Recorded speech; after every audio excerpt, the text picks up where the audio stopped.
Yumuko tayong lahat at manalangin.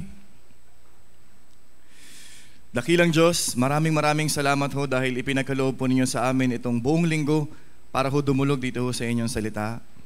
Sa gabi pong ito, pakiusap, samahan po ninyo kami.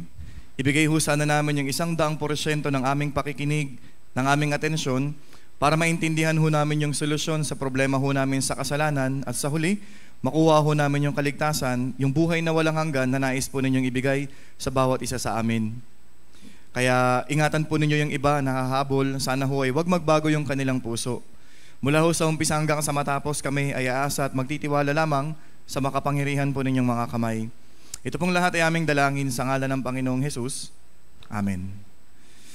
Okay, so umpisahan ho natin dito sa talata sa Ebanghelyo ni Juan, Kapitulo 17, versikulo 3. Panglimang gabi na ho natin itong binabasa. Basahin ho natin ang sabay-sabay. At ito ang buhay na walang hanggan, na ikaw ay makilala nila na iisang Diyos na tunay at si Jesucristo na iyong sinugo. So, yung layunin ng Bible Seminar po na ito ay hindi para bigyan tayo ng ibang relihiyon. Okay? Ang layunin ng Bible Seminar po na ito ay magkaroon po tayo ng buhay na walang hanggan. Maaari ho ng mga unang araw, mga unang gabi, hindi natin ito naiintindihan. Pinaumpisahan ho natin yung talata doon ho sa imbitasyon ng Panginoong Jesucristo, lapit ka sa akin. Kasi meron siyang gustong ibigay. Gustong ibigay ng Diyos sa atin yung pong tinatawag na kapahingahan, yung walang hanggang kapahingahan. Pero habang nagsasaliksik ho tayo ng Biblia, doon ho natin naiintindihan, lalong-lalo na kagabi, kung nakinig kayong maigi, doon natin naiintindihan bakit kailangan natin ng buhay na walang hanggan. Okay? Yung Diyos, siya yung tagapaglikha. Yung Diyos, siya yung namamahala ng kasaysayan ng tao sa pamamagitan ng pag-ibig at ng pagiging hukom na matuwid. Yung Diyos, siya yung nagtatakda ng katapusan, siya yung nagtatakda ng mga panahon. At sa pamamagitan ho ng Biblia, naintindihan ho natin, malapit na ho tayo sa katapusan ng panahon. Malapit na hong bumalik yung Panginoong Jesucristo. Kung hindi ho tayo ligtas, may iiwan ho tayo sa rapture. Kagabi, naintindihan ho natin, sino ba talaga tayo sa harapan ng Diyos? Kaya may dalawang klase ng tao sa harap ng Diyos. May taong matuwid, may taong makasalanan. Paano kayo mga kababayan? Naintindihan nyo ho ba o nakilala nyo ho ba talaga kung sino ho kayo sa harapan ng Diyos kagabi? Naintindihan niyo ho o hindi? Nakilala o hindi? So sino daw yung mga tao sa harapan ng Diyos? Ipinanganak ho tayong mga makasalanan. At kung yung makasalanan, mamamatay siyang may kasalanan, saan siya dadalhin ng Diyos? Sa langit o sa impyerno? Kaya kailangan natin ng buhay na walang hanggan. Naintindihan niyo ho? Kaya inuutos po ito ng Diyos sa atin, di ba? Ang aking utos ay buhay na walang hanggan. Kahit na mabait tayo, makasalanan tayo. Kahit na may relihiyon tayo, makasalanan tayo. Kahit nagsisimba tayo, may kasalanan tayo. Kahit ano pa yung mga bagay na pwede mong idagdag para magmukhang maayos, ang bottom line, makasalanan tayo. Kaya sa harapan ng Diyos, yun yung problema natin, makasalanan tayo. Kaya, kailangan natin ng kaligtasan, kailangan natin ng buhay na walang hanggan. May impyerno. Totoo po ang Biblia, kaya kailangan ho nating maintindihan ano yung solusyon sa problema natin sa kasalanan. Sa katunayan ho, may pag-asa.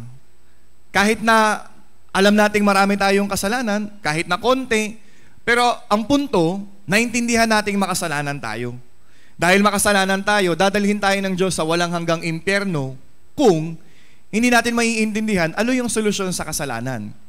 Kaya nga, sinabi ko kagabi, hindi problema kung wala kang pera. Hindi problema kung may sakit ka, kung may tulo yung bahay, hindi yan problema. Ang problema, may kasalanan tayo. Yun yung kailangan nating solusyonan. Kaya para masolusyonan ho yan, dalawang bagay yung dapat na mangyari. Marcos 1:15, kayo'y magsisi at manampalataya sa Ebanghelyo. Itong dalawang bagay po na ito, dapat itong maisakatuparan sa buhay ng tao. Yung tao, hindi siya pwedeng humarap sa Diyos nang hindi nangyayari yung dalawang bagay na yan.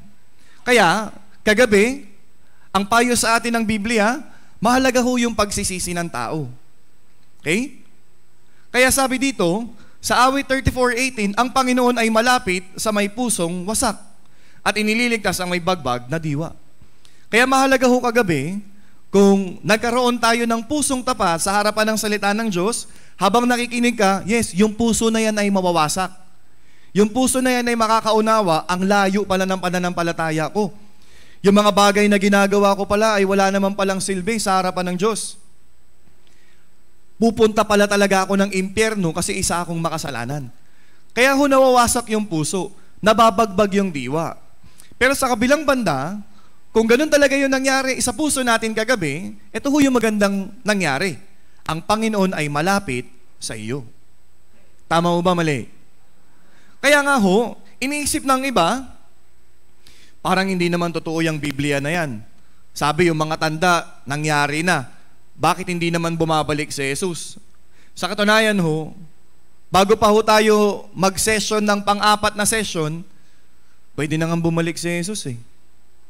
Sa katunayan, bago pa sumikat yung araw, ngayong araw na to, pwede na nga bumalik si Jesus eh. Pero bakit hindi bumalik si Jesus? Okay? May dahilan. Sa 2 Pedro 3:9, hindi mabagal ang Panginoon tungkol sa kanyang pangako na gaya ng kabagalang itinuturing ng iba. Okay? Hindi mabagal si Jesus. Yung Diyos hindi yan nade-delay.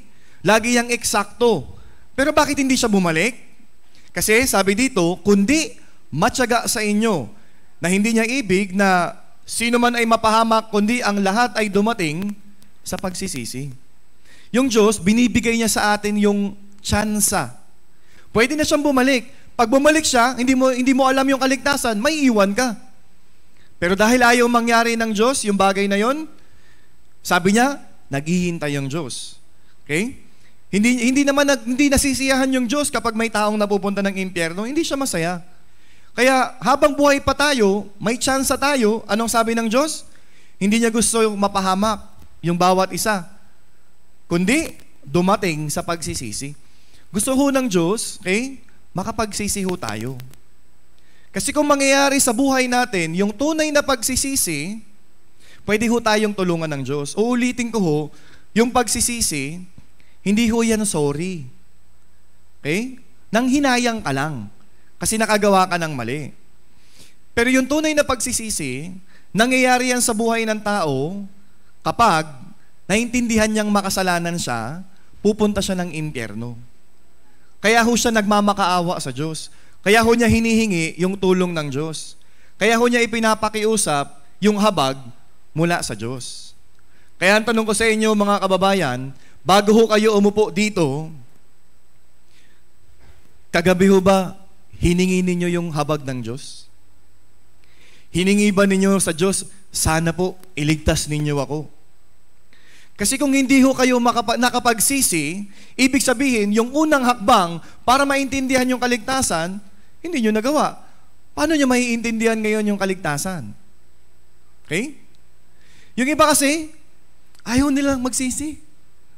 Ayaw nilang humingi ng tulong sa Diyos. Gusto pumunta ang langit. Pero nung naintindihan nilang pupunta sila ng impyerno, wala pa rin silang ginawa. Pag-uwi, dahil pagod, itinulog na lang. Okay? Yung iba, nagpaantok, nag-Facebook na lang, nag-YouTube na lang. Meron hong sinabi yung Diyos para doon sa mga tao na ayaw talagang magsisi. Yung mga matitigas talaga yung ulo, anong sabi niya? Awit 7:12-13, kung hindi magsisi ang tao, ihahasa ng Diyos ang tabak nito. Kanyang inihanda at iniumang ang kanyang palaso, nakamamatay na mga sandata ang kanyang inihanda, kanyang pinagniningas ang kanyang mga pana. Sabi ng Diyos, makasalanan tayo.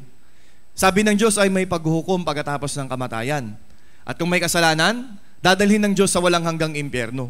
Pero yung iba, kahit na nalaman nila yan, hindi sila humingi ng tulong sa Diyos. Hindi sila nagmakaawa ng kaligtasan sa Diyos. Kaya kung ayaw daw magsisi, ihahasa ng Diyos yung tabak nito.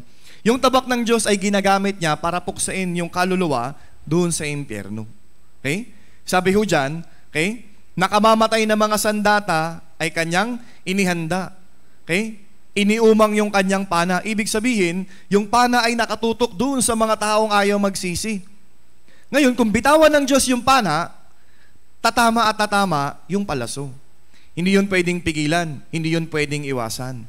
Sa madaling salita, kung hindi ho tayo magsisisi hanggang sa huli, simple lang, dadalhin tayo ng Diyos sa walang hanggang impyerno. Naintindihan niyo ho, mga kababayan? Kaya kung hindi man kayo nakahingi ng tulong sa Diyos kagabi, ito ho, magiging sa oras po na ito, habang nakikinig ho kayo, pwede ho kayong manalangin sa Diyos. Sana iligtas mo ako. Sana maintindihan ko yung kaligtasan. Kasi kung hindi ho natin ihingin yung awa ng Diyos, yung tulong ng Diyos, kahit na marinig natin yung tungkol sa Ebanghelyo, hindi ho natin maiintindihan. Kaya, ang parte ng tao, para maligtas siya, kailangan niyang magsisi. Ulitin ko ho, yung mga taong nakaunawa ng tunay na sitwasyon nila sa harap ng Diyos, sila yung mga taong magsisisi. Okay? Kaya, sana, habang nakikinig ho tayo ng salita ng Diyos ngayong gabi, sana ho, yun ang tumatakbo sa isip natin. Paano ko maliligtas? Sana maligtas ako. Okay? Kaya awit 119, verse 170, sa harapan mo ang aking panalangin ay dumating nawa, iligtas mo ako ayon sa iyong salita. Ngayong gabi, ito ho yung pag-aaralan natin.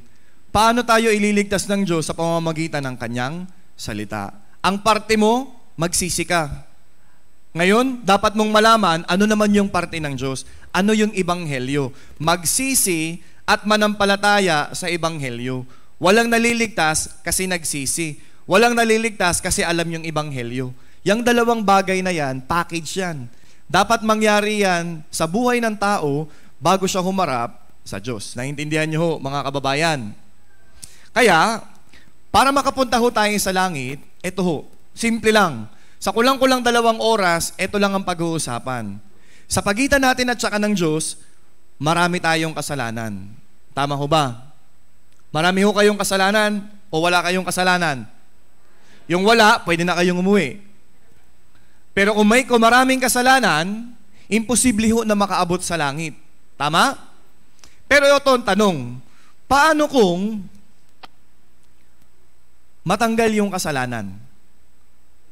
Pwede na ba sa langit o hindi? Mga kababayan, sa Diyos, walang nagbabawas-bawas ng kasalanan. Di ba ganun tayo minsan? Ay, makapagsimba nga muna, makapagbawas-bawas ng kasalanan. Hindi ho. Sa Diyos, may kasalanan o walang kasalanan lang. Ang problema, may kasalanan tayo. Tama? Tama, mali? O paano kung tanggalin ng Diyos yung kasalanan? Pwede na, hindi pa? Yes, pwede na. Kaya ito yung pag-aaralan ho natin. Okay? Huwag kayong hihinto hanggat hindi ninyo naiintindihan paano nawala yung kasalanan ninyo. Okay? Para maintindihan, pumasok ko kayo sa pinto na yan, mga makasalanang pupunta ng impyerno, dapat mamaya lalabas ka dyan, isa ka ng taong pupunta ng langit. Naintindihan nyo ho? Yan ho yung purpose ng Bible Seminar. Yan ang purpose ng buhay natin. Dapat magkaroon tayo ng kaligtasan. Naintindihan nyo ho? Hanggang ngayon, hindi nyo yan naiintindihan. Dapat matapos tong session na to, okay? Lalabas ka dyan, okay? Pupunta ka ng langit. Naintindihan nyo ho? Naintindihan nyo ho ba? Okay po. Okay? Huwag kayong hihinto hanggat hindi ninyo naiintindihan. Ano po?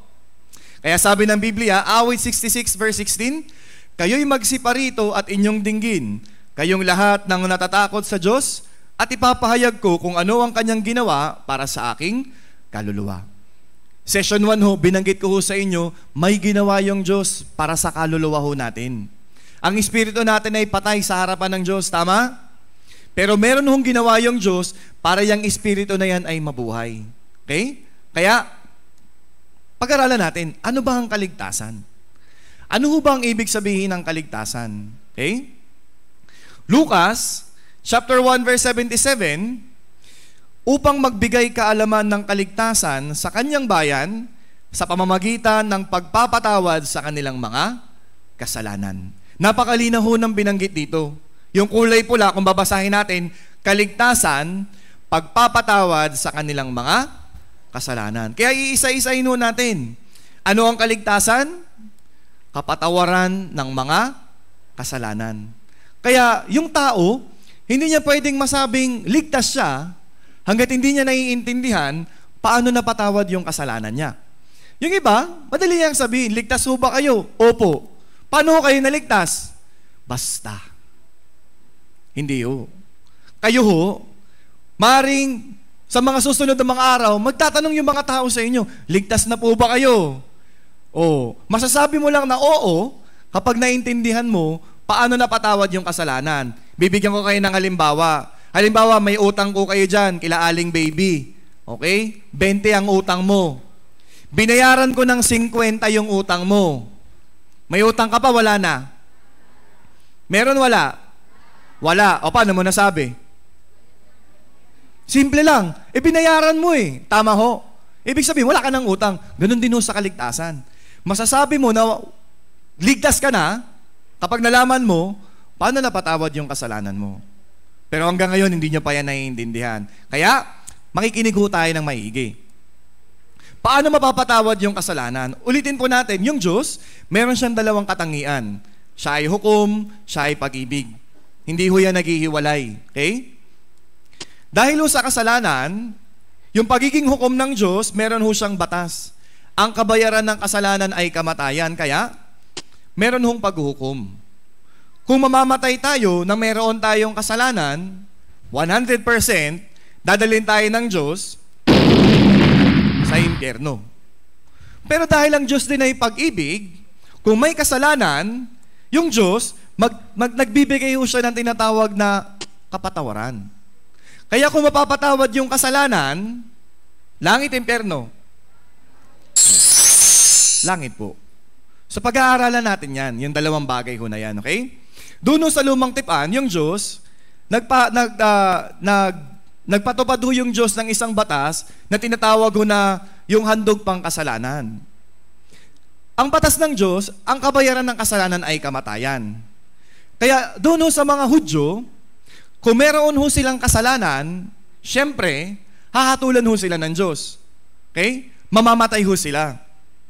Pero dahil ang Diyos din ay pag-ibig, ayaw niya na mapahamak yung mga Israelita.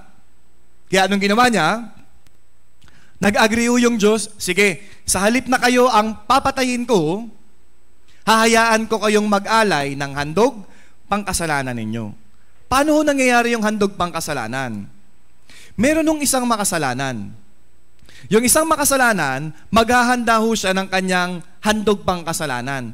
Pwede ho yan na yung kambing, okay? Toro, o kaya yung kordero. Kung makita ho ninyo dito, yung tao, anong kulay? Pula? Alam, matindi yun ah. Anong kulay ng tao? Itim. Bakit itim? Bit-bit niya yung kasalanan. Tama. Bit-bit niya yung kasalanan. Ibig sabihin, marumi sa harap ng Diyos. Dito ho, makikita ninyo yung handog. Anong kulay ng handog? Puti. Ang requirement ng Diyos, dapat yung handog, okay? Walang kapintasan. Hindi pwedeng pilay, hindi pwedeng bulag, hindi pwedeng may sakit. Ibig sabihin, yung handog na pipiliin nila, dapat perpekto yan. Wala yang kapintasan. Ngayon, anong mangyayari dyan? Ipapatong ng isang makasalanan yung kanyang kamay doon sa kanyang handog, tapos, mananalangin ho yung pare. Mananalangin yung pare, at anong mangyayari? Yung kanyang kasalanan ay maililipat doon sa handog pang kasalanan. Naintindihan niyo ho? Nakita niyo ho yung pinagbago? Ito yan, kanina, ito na yan ngayon. So anong kulay ngayon ng tao? Puti. Nakita niyo ho yung kanyang kamay nakataas? Bakit kaya? Masaya siya. Yes! Wala na akong kasalanan. Kaya kung mamamatay yung taong ito, saan siya pupunta? Sa langit. Tama?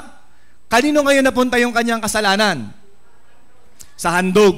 Ang batas ng Diyos, ang kabayaran ng kasalanan ay kamatayan. So ano ho mangyayari sa tupa? Papatayin. Tama ho. Nasa kanya yung kasalanan. Tama.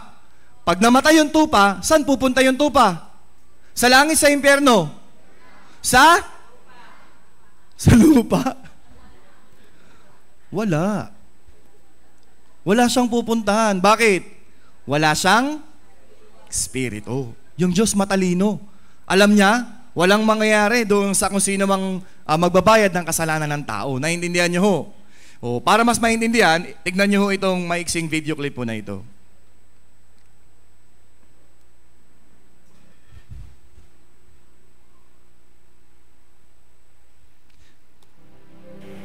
Ganito po ang ginagawa nila sa lumang tipan noon sa Israel. Dadalhin po ng makasalanang Israelita ang kanyang alay na hayop, ang kordero. Pagkatapos nito, titignan po ito ng pari. Ang pari, kumakatawan sa mata ng Diyos. Titignan niya kung ito ay malinis, walang batik. At kapag okay, ipapatong po ng makasalanan yung Israelita ang kanyang kamay. At tignan niyo po, ang kanyang kasalanan ay maililipat doon po sa alay na kordero. Ganyan po nila ginagawa. Ang pagpapatawad ng kasalanan noon alinsunod sa sinabi ng Diyos sa lumang tipan. Pagkatapos po, ang kordero ay papatayin, dadanak ang dugo bilang pantubos sa kanyang mga kasalanan. Pagkatapos maialay ang hayop, magpapakita ang kaluwalhatian ng Diyos sa tabernakulo, at yun po ang simbolo na tinanggap yung alay pangkasalanan. At pagkatapos nito, malayang makakauwi ang isang Israelita na napatawad ang kanyang kasalanan sa loob po ng 1 taon. So naiintindihan niyo ho? Dito ho, bukod dyan sa tao at saka doon sa kanyang handog pangkasalanan, meron ho diyang pari. Yung pari, base doon sa pinanood natin, yung pari ay namamagitan sa isang makasalanan at saka sa Diyos. Nananalangin yung pari, tanggapin niyo ho yung handog pangkasalanan ng isang Israelitang ito. Naintindihan niyo ho? Sino ho ang magpapatawad? Yung pari o yung Diyos yung magpapatawad? Yung Diyos. Pero sa panahon ho natin ngayon, iba na.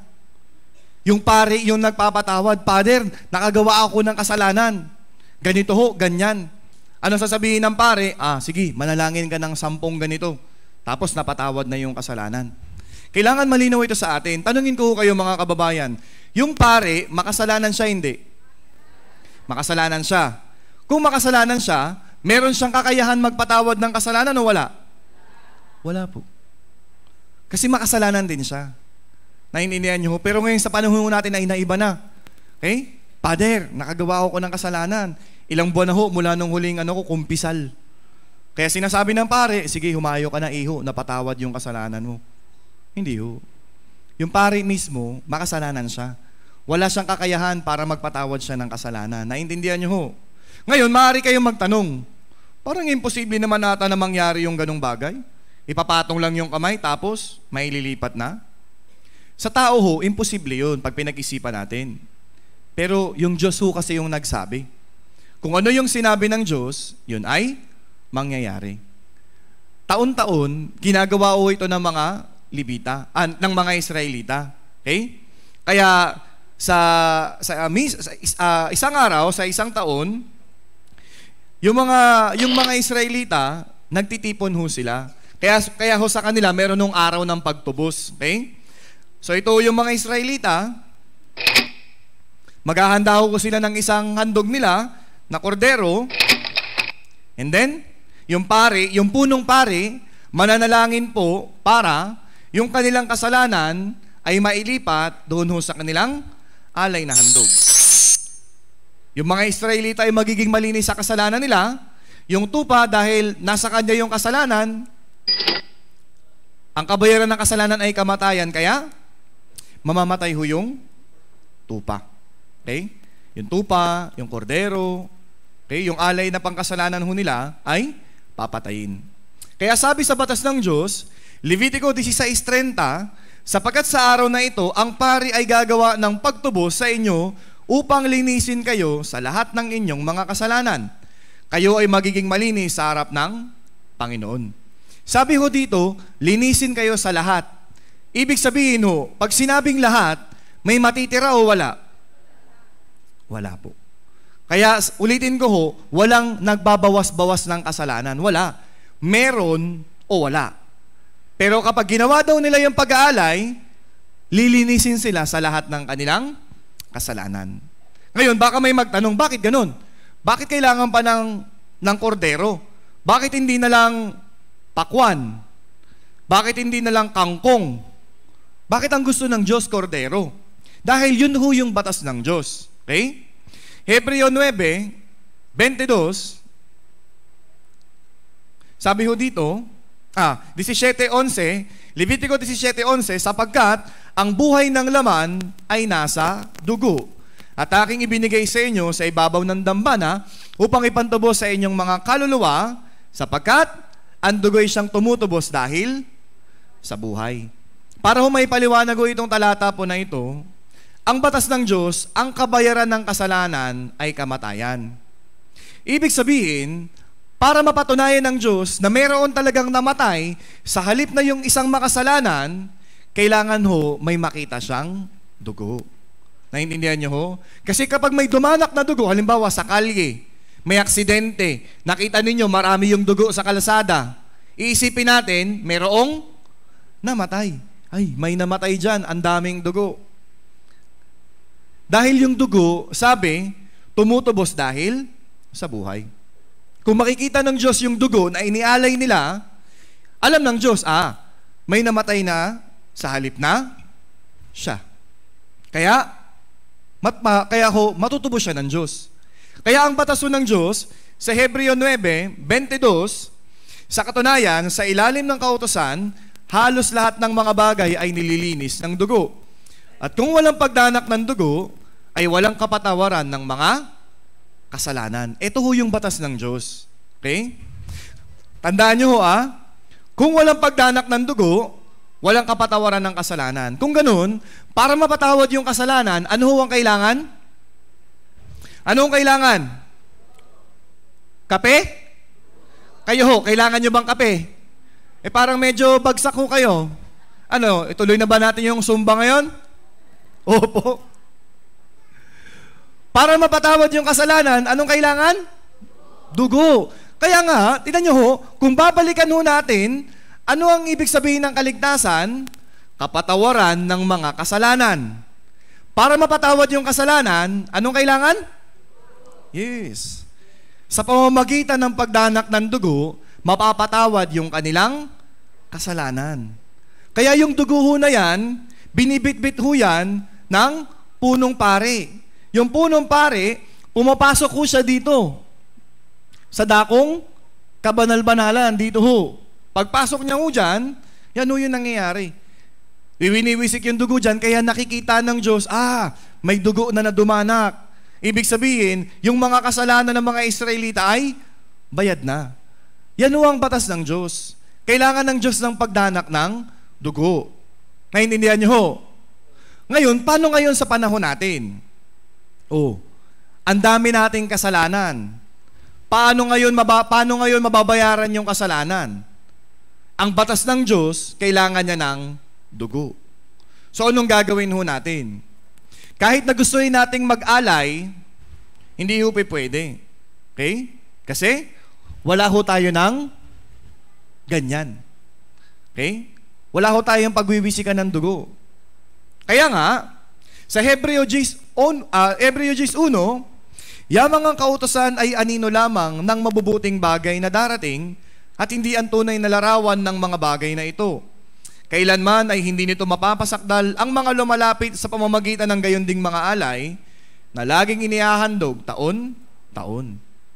Yung nangyari ho sa lumang tipan, sabi ho ng Biblia, anino lang daw yun. Ibig sabihin, meron talagang tunay na paraan. At saka isa pa, yung utos na yun ay para sa mga Hudyo. Okay? Kaya, ano ngayon yung paraan para sa atin? Paano mababayaran yung kasalanan natin? Ang batas ng Diyos, kailangan ng dugo. So, paano tayo? Kaya nga, sa versikulo 4 hanggang 5, sabi dito, sapagkat hindi maaaring mangyari na ang dugo ng mga toro at ng mga kambing ay makapag-alis ng mga kasalanan. Kaya't pagdating ni Kristo sa sanlibutan ay sinabi niya, hindi mo na isang alay at andog, ngunit ipinaghanda mo ako ng isang katawan. Kaya sa oras po na ito, pag-aaralan ho natin tungkol sa Panginoong Jesucristo. Ang buhay na walang hanggan, makilala yung Diyos na tunay at si Jesucristo na iyong sinugo. Pag sinabing Jesucristo, meron kayong idea dyan panigurado. Okay? Si Jesucristo, okay, siya daw yung tunay na larawan ng alay ng lumang tipan. Kaya, pagdating ng Panginoong Jesucristo, Mateo 20:28, kung paano ang anak ng tao ay naparito, hindi upang paglingkuran, kundi upang maglingkod at upang ibigay ang kanyang buhay na pantubos sa marami. Dito ho, kahit na meron kayong idea sino yung Panginoong Jesucristo, pero sa oras na ito, mas maiintindihan mo sino si Jesus at ano yung connection ni Jesus sa akin. Naintindihan nyo mga kababayan? Kasi kahit na may idea kayo kung sino yung Panginoong Jesucristo, hindi yan sapat. Bakit? Kasi hindi mo pa nakikilala kung sino ka sa harapan ng Diyos. Okay? Kaya sabi ni Jesucristo, sinabi sa kanya ni Jesus, ako ang daan at ang katotohanan at ang buhay. Sabi ni Jesus, ako ang daan. Session 1, nagtanong ako sa inyo, ilan ang Diyos? Sabi ninyo, isa. Kung ganoon, ilan ang daan papuntang langit? Isa lang din. At ano yung daan na yon? Si Jesucristo. Dapat malaman mo ano yung daan ni Jesucristo. Okay? Hindi yung panalangin, hindi yung simba, hindi yung gawang mabuti, hindi yan. Kasi paraan mo yan. Dapat maintindihan natin ano yung paraan ni Jesus. Okay? Kaya yung propesiya sa Panginoong Jesucristo, Isaiah 7:14, kaya't ang Panginoon mismo ang magbibigay sa inyo ng tanda. Narito, isang birhen ang maglilihi at manganganak ng isang lalaki at kanyang tatawagin ang kanyang pangalang Emmanuel. Ang ibig sabihin nun ng Emmanuel, kasama ho natin yung Diyos. Okay? Dito makikita ho natin kung paano ho nakapropesiya, paano ipapanganak yung Panginoong Jesucristo. Sabi, isang birhen ang maglilihi. Sino itong birhen? Si Maria. Tanong, si Maria, makasalanan siya hindi? Makasalanan. Si Maria, Diyos hindi? Hindi. Kaya wag ho kayo maniwala na nagpipray kayo doon kay Maria. Kasi tao lang siya. Sabi ho ni Maria, si Jesucristo, sabi niya, ang aking Panginoon na tagapagligtas. Alam ni Maria, kailangan niya rin ng kaligtasan. Pero dahil hindi natin alam yung Biblia, madali tayong naniniwala. Kaya, marami sa mga tao na nanalangin kay Maria. Pero hindi ho. Liliwanagin ko ho, mapalad siya kasi sa dinami-dami ng babae, napili siya. Pero, makasalanan din siya. Sabi ng iba, syempre ho, mananalangin kami sa nanay para sasabihin niya sa anak, susundin ang anak. Hindi ho. Hindi ho ganun, hindi ho obra yun. Na mananalangin ka sa nanay, hindi. Swerte siya kasi ginamit siya. Okay? Bakit kailangang ipanganak ni Jesucristo sa pamamagitan ng isang birhen? Kung manggagaling ho siya kay Jose, ibig sabihin, ipapanganak si Jesucristo na may binhi ng kasalanan. Naintindihan niyo ho? Kaya, si Jesucristo, ipinaglihi ho siya sa pamamagitan ng Espiritu Santo. Okay? Yan ho, kung babalikan ho natin, lahat ng tao ay nanggaling kay Adan. Kung si Jesucristo ay ipapanganak sa pamamagitan ng binhi ng tao, hindi ho siya pwedeng maging tagapagligtas. Kasi, makasalanan din siya. Naintindihan niyo ho? Naintindihan niyo po? Kaya sabi dito, unang 1:3-5, nalalaman ninyo na siya ay nahayag upang mag-alis ng mga kasalanan at sa kanya ay walang kasalanan. Malinaw ho yan. Si Jesucristo ho, siya ho yung perpektong handog para ho sa ating mga kasalanan. Okay? Kaya, unang Timoteo 1:15, basahin natin ng sabay-sabay. Tapat ang salita at nararapat tanggapin ng lubos na si Kristo Jesus ay pumarito sa sanlibutan upang iligtas ang mga makasalanan na ako ang pangunahin sa mga ito. Si Jesucristo ang mission niya, bakit siya naparito sa mundo, isa lang. Okay? Upang iligtas ang mga makasalanan. Hindi upang payamanin yung mga tao. Hindi upang tulungan yung mga tao na gumaling sa sakit. Hindi upang sa ibang mga bagay. Ang dahilan, para iligtas yung makasalanan. Sino ho ang makasalanan? Sino ho? Yes. Kaya kagabi, kinilala muna natin, makasalanan tayo. Ang problema, kung hindi mo nakilalang makasalanan ka, sayang. Ibig sabihin, wala kang kinalaman sa pagdating ni Jesus. Pero kung naintindihan mo talaga na makasalanan ka, good news. Ibig sabihin, naparito si Jesus para sa iyo. Naintindihan niyo ho? Kaya kagabi, mahalaga ho, nakilala mo talaga kung sino ka sa harap ng Diyos. Yung iba kasi, di ako makasalanan. Masama ako, pero gumagawa rin ako ng mabuti. Wala. Confused sila, confused. Okay? Pero sa kabilang banda, kung nakilala natin na makasalanan tayo, may kwento si Jesus para sa atin. Marcos 2:17, nang ito'y marinig ni Jesus, sinabi niya sa kanila, ang malalakas ay hindi nangangailangan ng manggagamot, kundi ang may sakit. Hindi ako naparito upang tawagin ang matuwid, kundi ang mga makasalanan. Sa panahon kasi ng pagdating ni Jesucristo, pinapangaral niya tungkol doon sa kasalanan, sa pagsisisi, pero maraming tao ayaw makinig sa Kanya. Ang tingin nila sa sarili nila, dahil nagsisimba naman sila, dahil nananalangin naman sila, sapat na yun.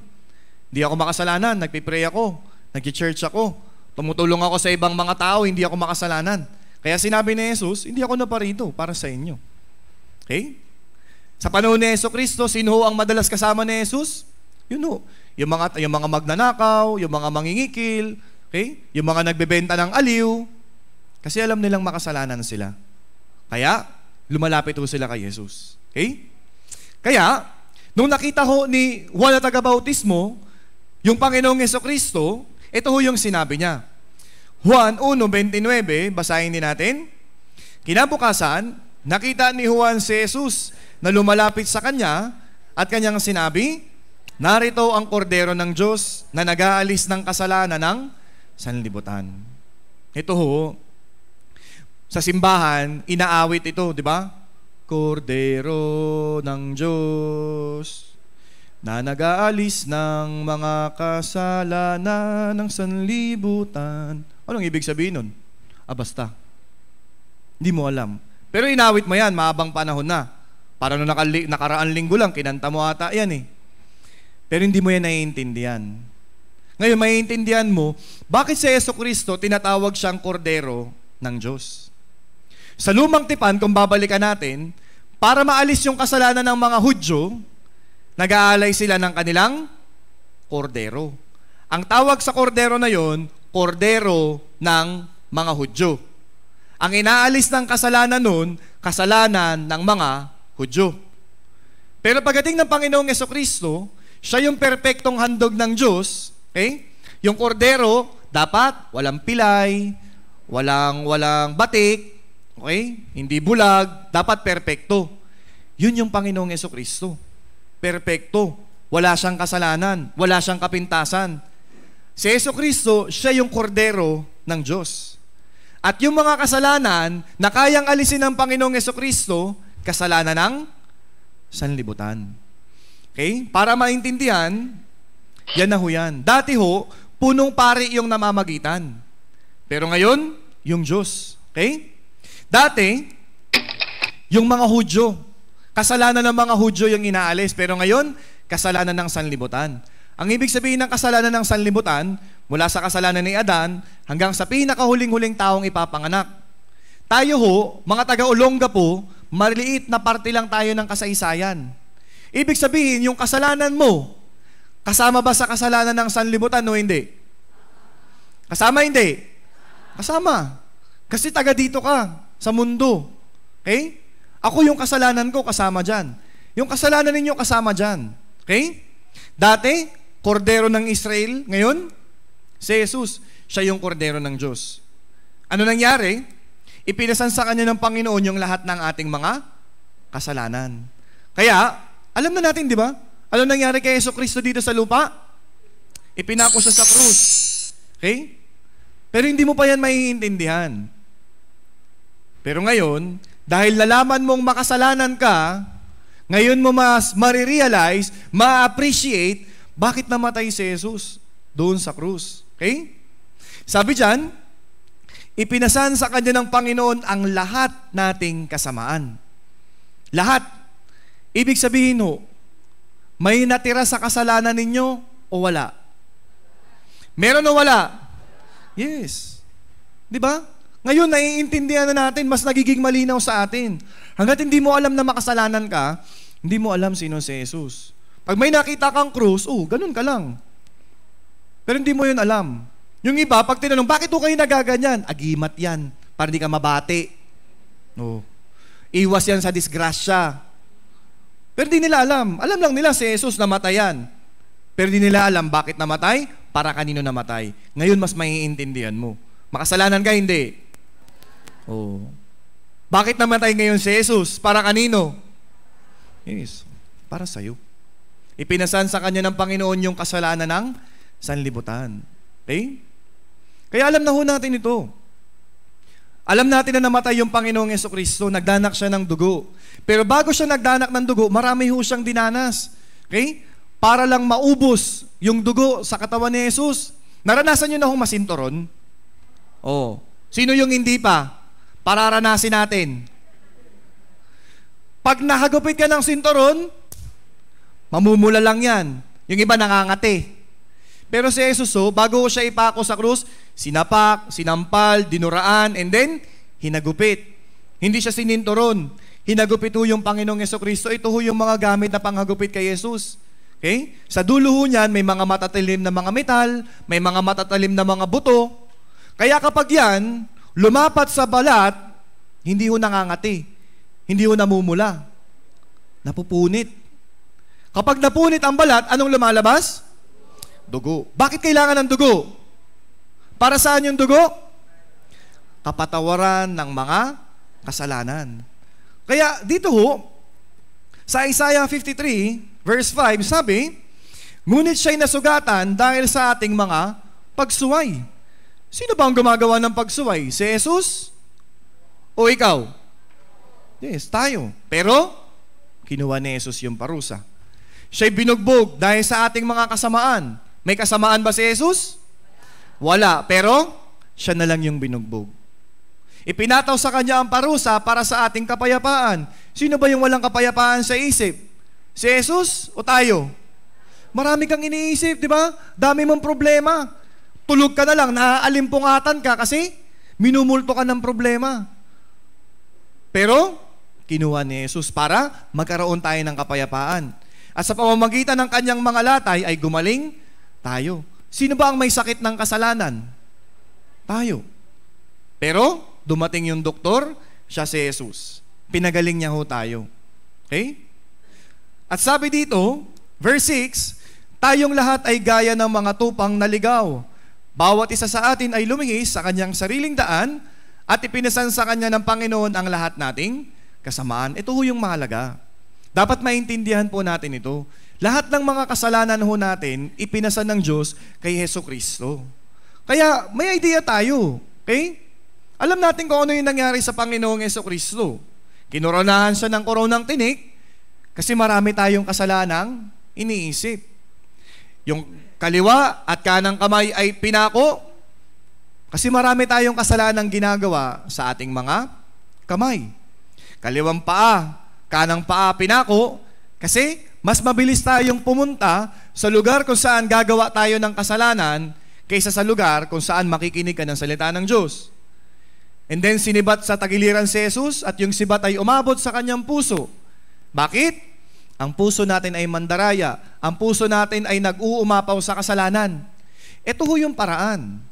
Para ho, tubusin ni Jesucristo yung ating mga kasalanan. May kasalanan ba si Jesus o wala? Wala. Sino dapat ang dumanas nito? Tayo ho. Okay? Kaya ho mahirap po yung pinagdaanan ng Panginoong Jesucristo. Isang hagupit, napupunit yung balat, dadanak yung dugo. Okay? Ito ho. Kita niyo ho, dumadanak yung dugo. Kaya ho, nung ibinigay na ho sa Panginoong Jesucristo, yung krus, yan, akap-akap na ho yan ng Panginoong Jesucristo. Mga kababayan, para maintindihan ninyo, walang pagmamayari si Jesus dito. Nung ipinanganak si Jesus, pinanganak ho siya doon sa may sabsaban. Mabaho, madumi, maraming dumi ng hayop. Nung pumasok ko siya doon sa Jerusalem, nanghiram lang siya ng sasakyan. Maliit, yung anak na babaeng asno. Kakainin niya yung huling hapunan, nanghiram lang din siya ng kwarto. Namatay na siya, nilibing siya, nanghiram siya ng libingan. Isa lang yung pagmamayari ni Jesus dito. Alam niyo kung ano? Yung krus. Kasi yan lang naman yung dahilan kung bakit siya napunta dito. Para lang bayaran yung kasalanan ko at yung kasalanan mo. Okay? Kaya dito, may papakita po ako sa inyong video clip para ho makita ho ninyo ano yung ginawa ng Panginoong Jesucristong sakripisyo para ho tubusin ho tayo sa lahat ng mga kasalanan natin. Okay? Sana ho tingnan ho ninyo. And then, isipin ninyo yung sarili ninyo. Kayo dapat yun. Ako dapat yun.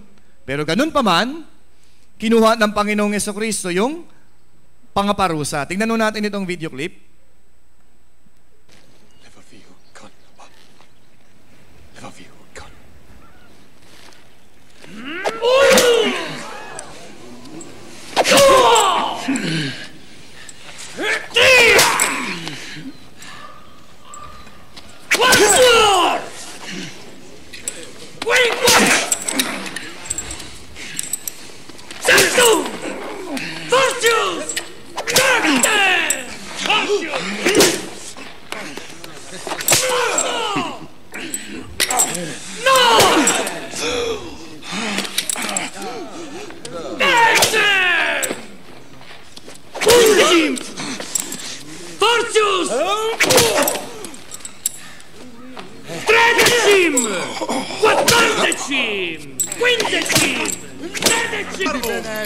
Gusta! Gusta!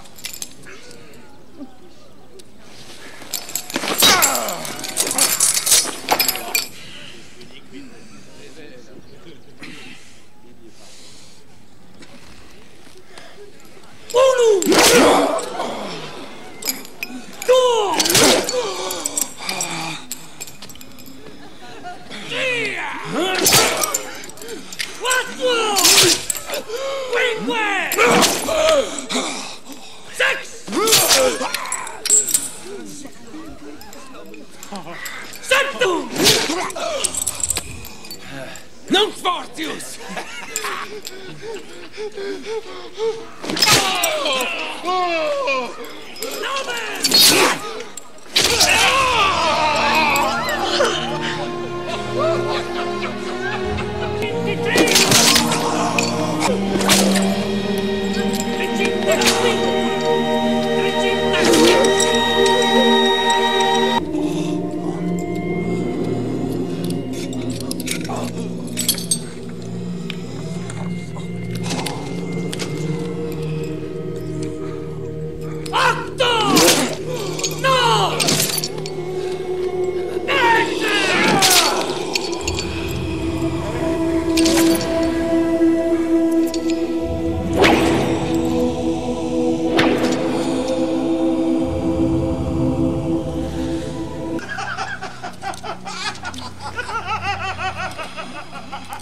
Majestas, facite. Rosa pulcherrima.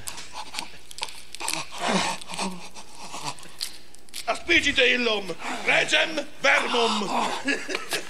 Ave, rex verminosus, ave. Homo regalis!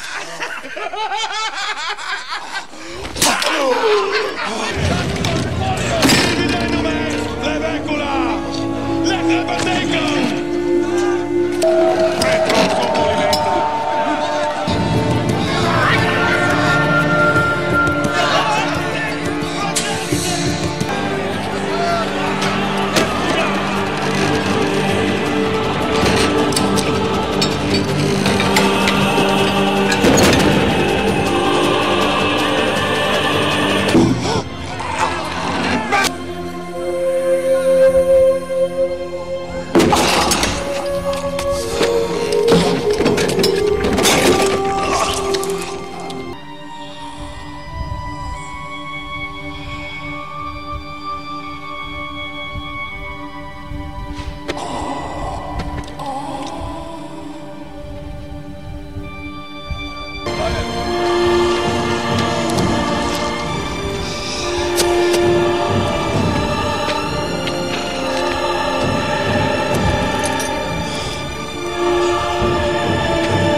Bakit mata?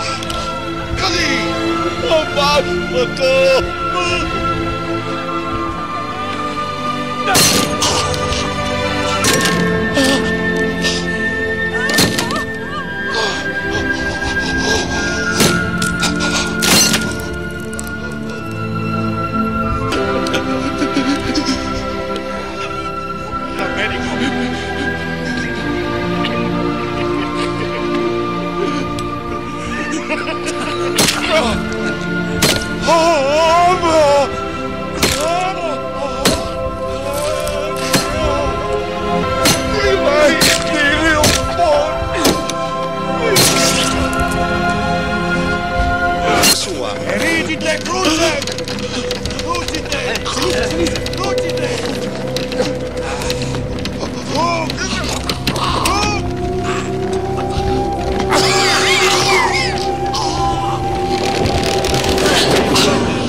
Plantatem!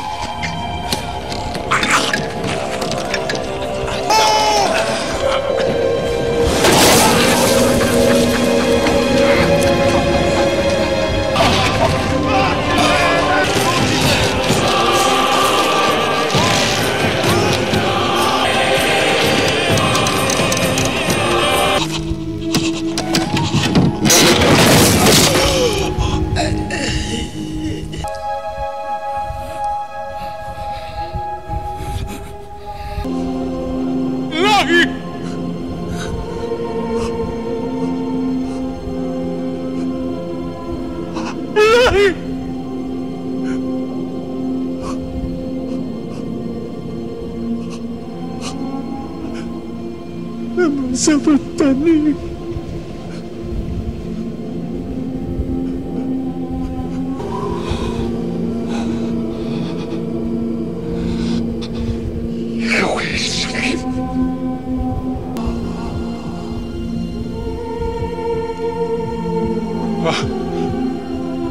They're dead.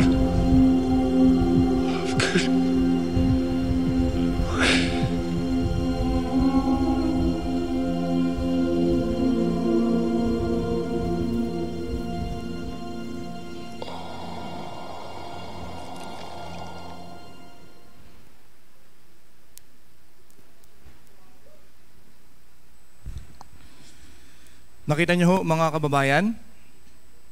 Sino ho yung dapat parusahan? Tayo? O si Jesus? Yes. Kasi tayo yung gumagawa ng kasalanan.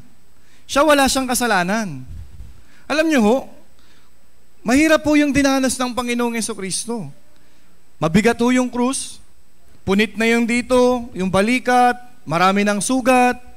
Okay? Pero hanggang dulo, binitbit niya ho yung krus. Ilang beses yun bumagsak, pero kinuha niya.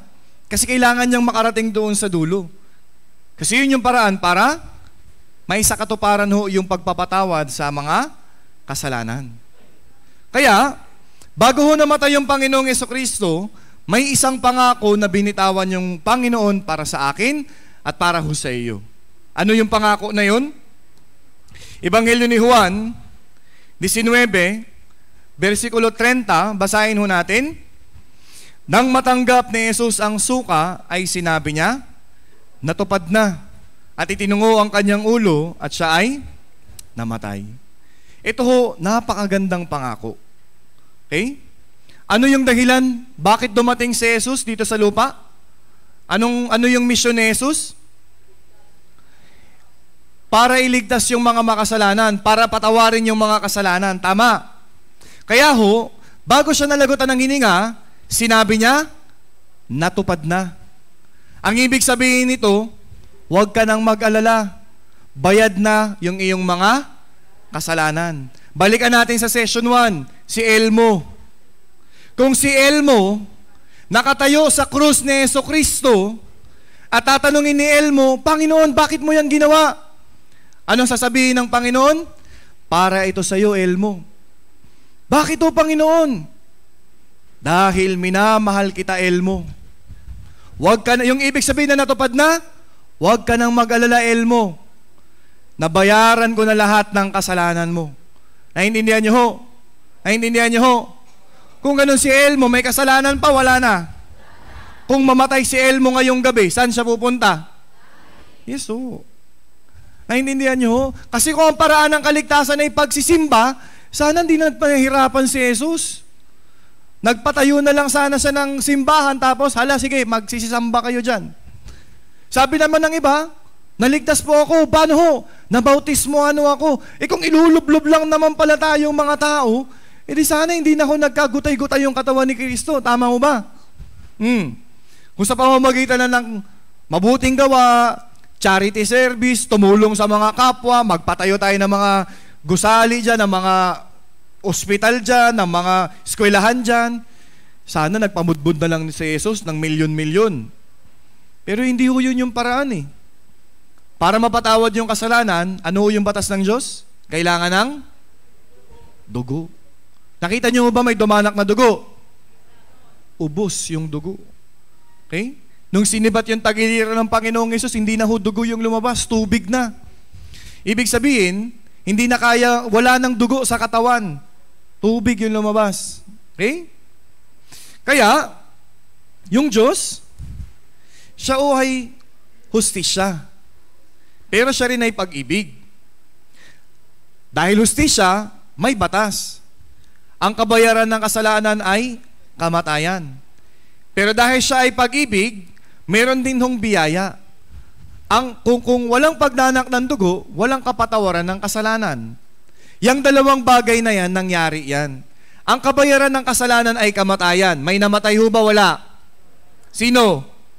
Si Jesus. Kung walang pagdanak ng dugo, walang kapatawaran ng kasalanan. May dugo bang dumanak? Kanino ho? Yes.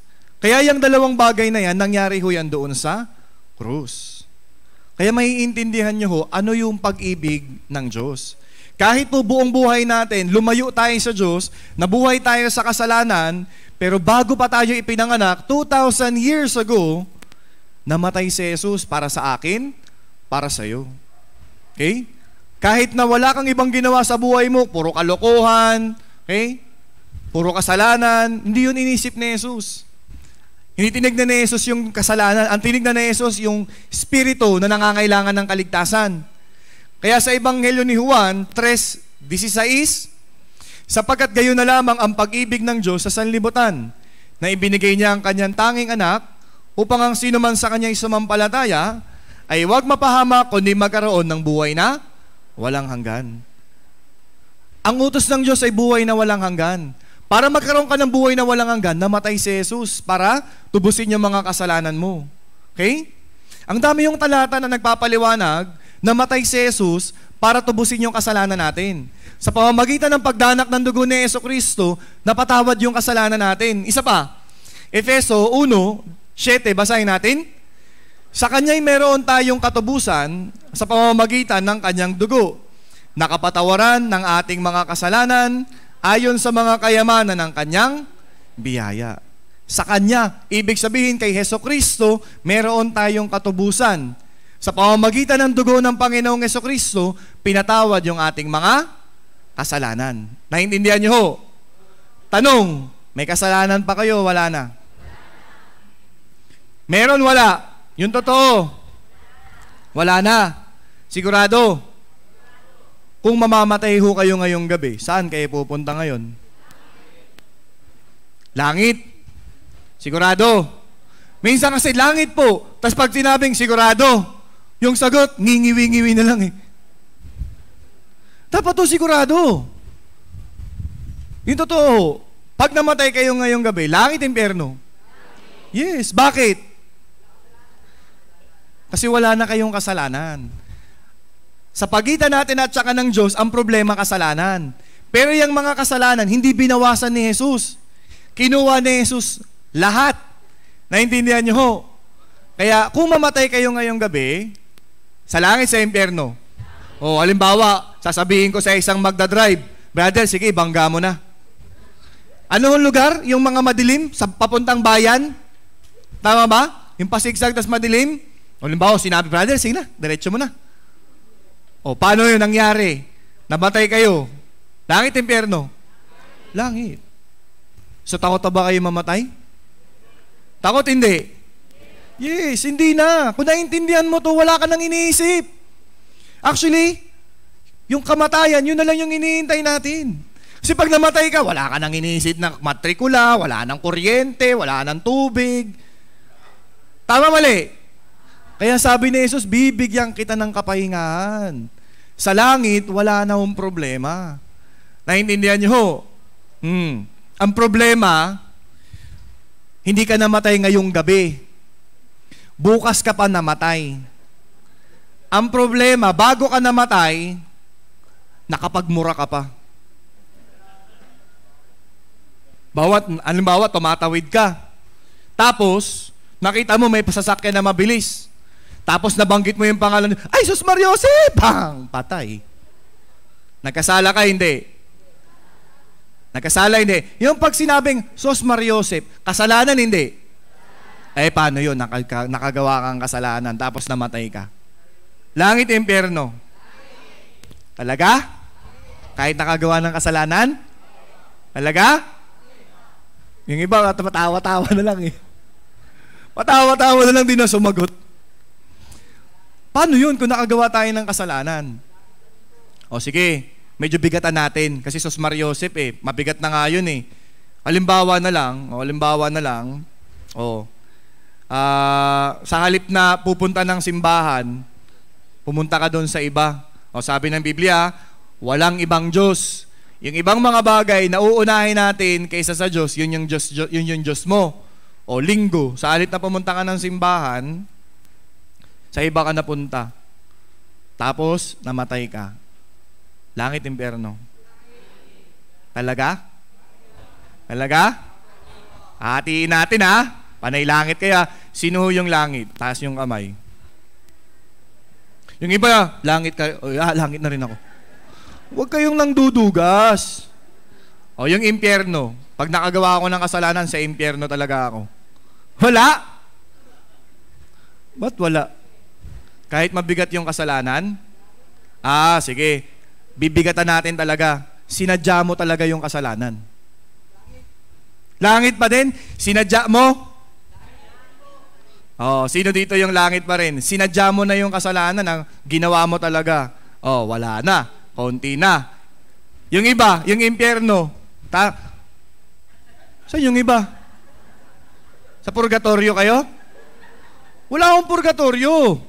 Langit, impyerno lang. Maaari yung iba din nagtaas ng kamay kasi nahihiya. Ba't ko ito tinatanong? Tanong mo ito ng mga tao. Paano yun kung makagawa uli ako ng kasalanan? Tao ka lang. Bukas magmumura ka uli. Bukas magbibisyo ka uli. Bukas magsisinungaling ka uli, magagalit ka uli. Hindi ba kasalanan yung mga yon? Kasalanan. O paano kung nakagawa ka ng kasalanan? Sa langit, sa impyerno? Talaga? Bubuhuli natin yan. Sisilyahan natin yan. Bakit ganun? Bakit sa langit pa rin ho tayo? Kahit na makagawa ho tayo ng kasalanan. Isip kasi ng iba, namatay si Jesus para sa akin. Pero, yung mga kasalanang gagawin ko pa lang, hindi pa yan bayad. Ang isip ng iba, hindi pa yan bayad. Kaya, magsisimba, gagawa ng mabuti. Pero tignan nun natin yung sinasabi ng Biblia. Sa Hebreo 9:12, napakahalagang talata. Basahin nun natin ang sabay-sabay. At hindi rin sa pamamagitan ng dugo ng mga kambing at mga toro, kundi sa pamamagitan ng kanyang sariling dugo, siya ay pumasok na minsan magpakailanman sa dakong banal, sa gayoy tinitiyak ang walang hanggang katubusan. Sa lumang tipan, dugo ng mga kambing at toro dinadala ng punong pare sa dakong kabanal-banalan. Pero nung namatay yung Panginoong Jesucristo, bitbit niya yung kanyang sariling dugo, inalay niya yung sa harapan ng Diyos, at nung dumanak yung dugo, tiniyak niya yung katubusan ay walang hanggang katubusan. Ang ibig sabihin nun ng walang hanggan, natatapos hindi. Yung iba ho kasi, hindi sila naniniwala na lahat ng kasalanan ay nabayaran na. Ang isip nila, nabayaran na yung ginawa ko. Pero yung gagawin ko pa lang hanggang sa mamatay ako, paano yun? Hindi ko pa nga ginagawa.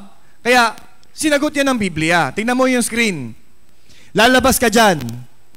Ayan, lumabas ka. Sabi ng Biblia, lahat ng kasalanan, ipinasan ng Panginoon kay Hesukristo, tapos, binayaran niya ng kanyang sariling dugo. Tayo ho,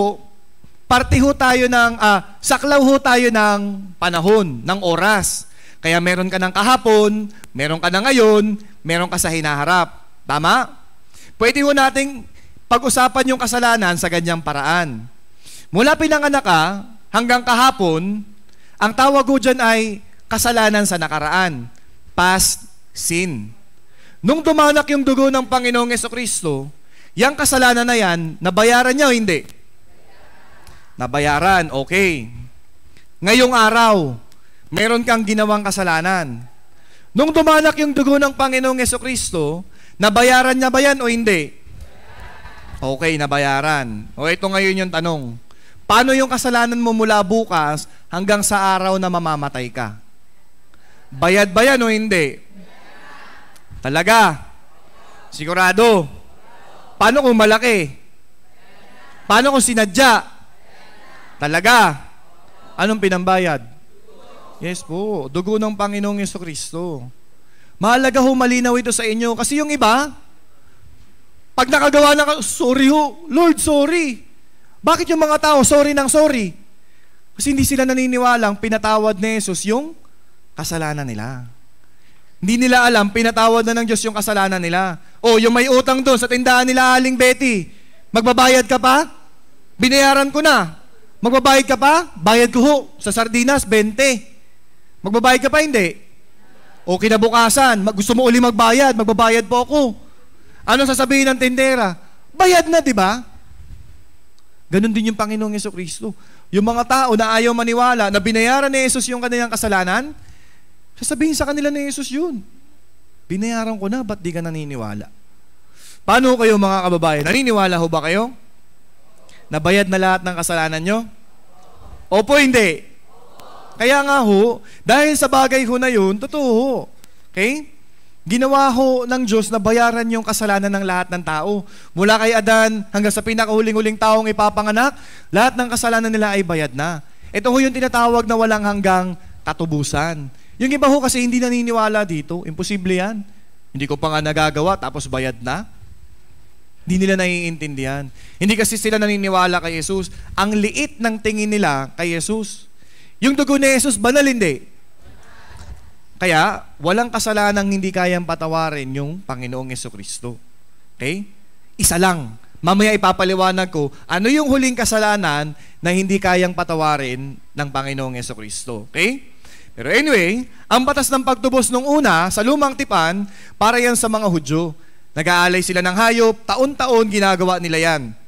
Yan ay imahe ng kaligtasan.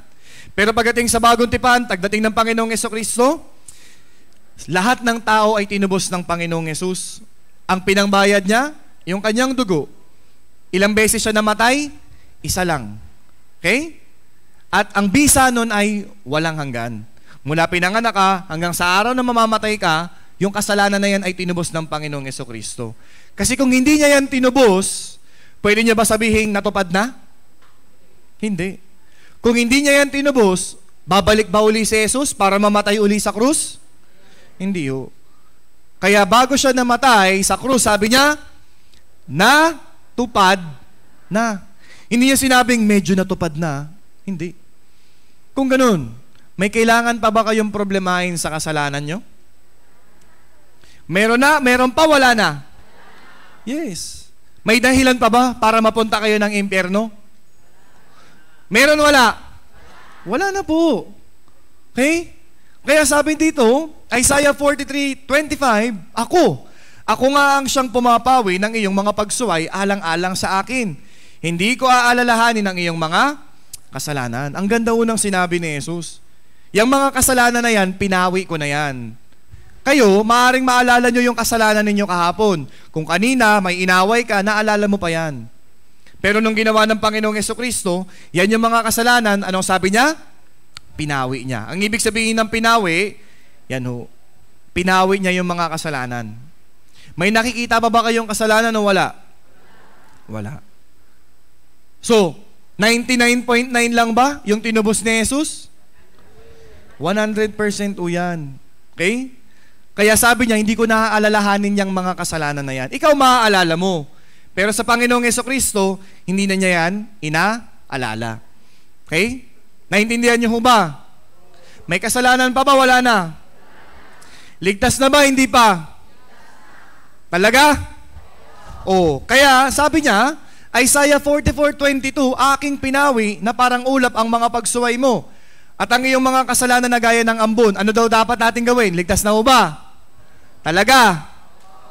Langit na hindi? Kung sigurado ka na daw na langit ka, manumbalik ka sa akin. Okay? Kung naintindihan mo, yung mismong ginawa ni Jesus, yun mismo magtutulak sa'yo para magsisi ka. Para bumalik ka sa Diyos. Manumbalik ka sa akin sapagkat ikaw ay tinubos ko. Ibig sabihin, tapos na. Bago pa tayo pinanganak, binayaran na ni Jesus yung lahat ng mga kasalanan natin. Naintindihan niyo ho? Naintindihan niyo ho? Tanong, yung ginawa ng Panginoong Jesucristo, totoo hindi? Naniniwala kayo? Yes, dahil totoo, ang response mo, mananampalataya ka ngayon. Kasi totoo, ang response ng tao, kapag nakakarinig siya ng totoo, nananampalataya siya. Kasi yung iba, naniniwala ho kayo, opo, pero hindi sila talagang sumasampalataya. Kapag ganun ho, kung hindi ka maniniwala, ibig sabihin, kahit dumanak yung dugo ni Jesucristo, yung kasalanan mo ay nasa iyo pa din. Naintindihan niyo ho? Naintindihan niyo ho? Parang yung may utang kay Aling Betty. Hindi siya naniniwalang bayad na yung utang niya, kaya sa isip niya, nasa kanya pa rin yung utang niya. Tama, mali? Yes, kaya sabi dito, Roma 3:25, na siyang inialay ng Diyos bilang handog na pantubos sa pamamagitan ng kanyang dugo. Siya si Jesucristo. Inialay siya ng Diyos, pantubos, ang ipinantubos niya yung kanyang sariling dugo. Mabisa sa pamamagitan ng pananampalataya. Halimbawa, may gamot para sa sakit ng ulo, ibinigay sa'yo, anong gagawin mo? Para magkabisa yung gamot. Yes, kailangan mong inumin. Dumanak yung dugo ng Panginoong Jesucristo, pero kung hindi ka maniniwala, walang bisa yan sa'yo. Kaya mahalaga ho dito yung pananampalataya. Kung naniniwala ka na totoo talaga, automatic, ang response mo, mananampalataya ka. Kaya dito ngayon pumapasok yung pananampalataya. Dati, pag tinanong ka, may pananampalataya po ako. Ano hong pananampalataya nyo? Wala kang sagot. Basta. Pero ngayon, malinaw. May pananampalataya ako. Anong pananampalataya nyo? Tinubos ni Jesus yung lahat ng kasalanan ko. Sa pamamagitan ng kanyang dugo, past, present, future sins ay bayad na. Wala na akong kasalanan sa harap ng Diyos. Yan ang pananampalataya ho natin. Naintindihan nyo ho? Naintindihan nyo ho ba? Yes. So may kasalanan pa kayo? Wala na. Ngayon, pwede nyo bang sabihin na naligtas na talaga kayo? Hindi pa? Hala, balik tayo sa umpisa. Nakakatiyak ka ba talaga? Ligtas ka na. Pwede mo ba ngayon sabihin sa mga tao kung paano ka naligtas? Dati yung ligtas na mo ba kayo? Opo, paano kayo naligtas? Basta. O ngayon, naintindihan mo ba kung paano pinatawad yung kasalanan mo? Opo, hindi. Opo. Kaya sabi ng Panginoong Jesucristo, lapit ka sa akin. Okay? Kayong lahat na nanlulupaypay at lubhang nabibigatan, lahat tayo may problema sa buhay. Okay? Yung iba sa atin napapagod, yung iba gusto sa atin mag-post, yung gusto iba sa atin maglaho na lang. Okay? Pero sabi niya, bibigyan ko kayo ng kapahingahan. Sabi ni Jesus, matuto kayo sa akin. Kaya tayo nag-aral ng Biblia. Okay? Makakatagpo kayo ng kapahingahan para sa inyong mga kaluluwa. Ito ho yung kaligtasan na gustong ibigay ng Diyos para sa atin. Kaya humahalaga ho dito yung pananampalataya natin. Hebreo 4:1-3, kaya't habang nananatiling bukas ang pangakong makapasok sa kanyang kapahingahan, mag-ingat tayo na baka sino man sa inyo ay hindi makaabot doon. Bakit to? Parehong salita yung narinig. Parehong salita ng Diyos yung ipinangaral. Anong problema? Hindi lahat ay nakapasok sa kapahingahan. Bakit? Sabi dito, sapagkat dumating sa atin ang magandang balita, gaya rin naman ng sa kanila. Ngunit hindi nila pinakinabangan ng pangaralan na narinig nila, sapagkat hindi sila naging kalakip sa pamamagitan ng pananampalataya ng mga taong nakarinig. Marami hong umaattend ng Bible seminar. Marami hong nakikinig sa salita ng Diyos. Anong problema? Hindi nila pinaniniwalaan. Hindi nila sinasampalatayanan. Okay? Ang paraan ng kaligtasan nila, dati pa din, magsimba pa din, magpray pa din. Sayang yung dugo ni Jesus. Hindi nila pinaniniwalaan. Pero sa kabilang banda, kung naniniwala ka, kung sumasampalataya ka, anong sabi? Pagpapatuloy ko po, sapagkat tayong sumasampalataya ay pumapasok sa kapahingahang yun. Kaya kung sumasampalataya tayo, hindi na ho nakikita ng Diyos yung kasalanan sa atin. Ang nakikita ng Diyos sa atin, yung dugo ng Panginoong Hesukristo. Kaya sabi ho dito, katotohanang sinasabi ko sa inyo, ang nakikinig ng aking salita at sumasampalataya sa Kanya na nagsugo sa akin ay may buhay na walang hanggan at hindi darating sa kahatulan, kundi lumipat na sa buhay mula sa kamatayan. Lumipat, para makalipat, kailangan sumampalataya tayo. Kailangan maniwala ho tayo. Ang espiritong patay na yan, pero kung sumasampalataya ka, yung kasalanan ay nawala na dyan. Kaya, naipapanganak muli. Nabubuhay ho yung espiritu, nabuborn again. Naintindihan nyo ho? Hindi to relihiyon. Tanong, naborn again ba kayo? Hindi. Oo, hindi. Kasi kung hindi, sayang. Pero kung oo, yan ho ay maganda. Ibig sabihin, hindi ka nagkaroon ng relihiyon. Nagkaroon ka ng relasyon sa Diyos. Yung obligasyon ng buhay na isa katuparan mo. Naintindihan niyo ho?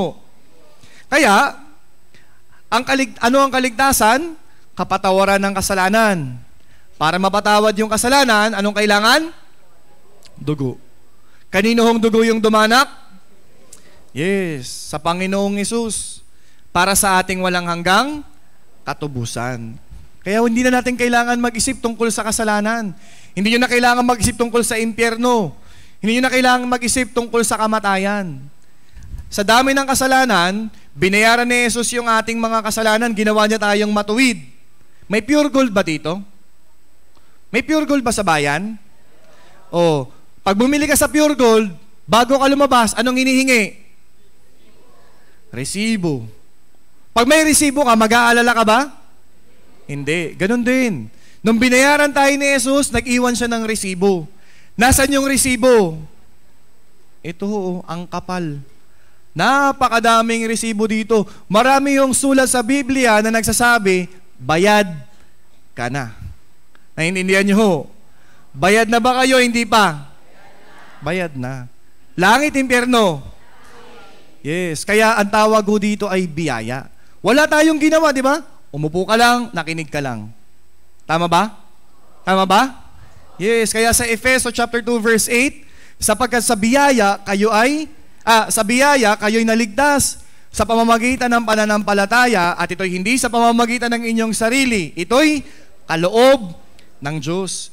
Kaya nga ho, yung kaligtasan, regalo.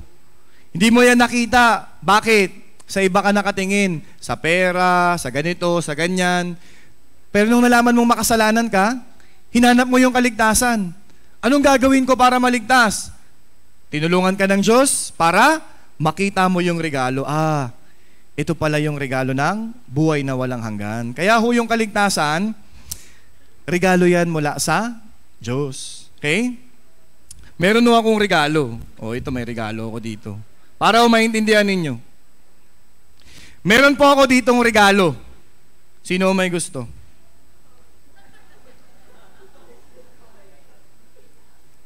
Galing po itong, saan ba binili ito? Switzerland. Meron ako ditong regalo. Sino yung may gusto?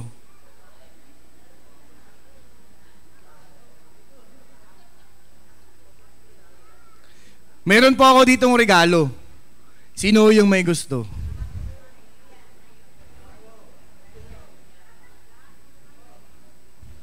Meron po akong regalo. Sino yung may gusto? Sige yo.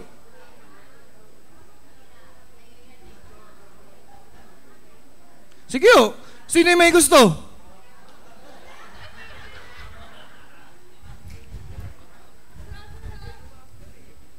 Nakuha ni brother.